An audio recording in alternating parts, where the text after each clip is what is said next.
Thursday, look at Thursday, ain't even Thursday, I'm rocking her mix. Video guys, 2015 Nissan Rogue oil change.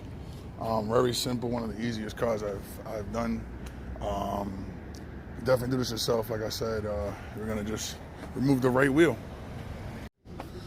There's a panel here that you're gonna have to remove. Oil filter is right here.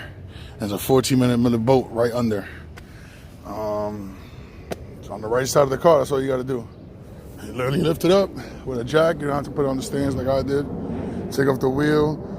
You can turn out the oil filter to drop it and unplug it, let it drain, put the new filter in, put the new plug in, come right up top and fill it up.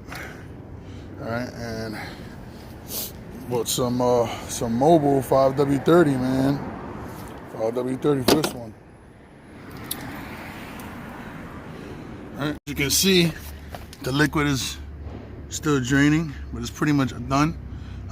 Cap it off now, and I already put the new filter in, the old filter. Cap it off now and just fill it up.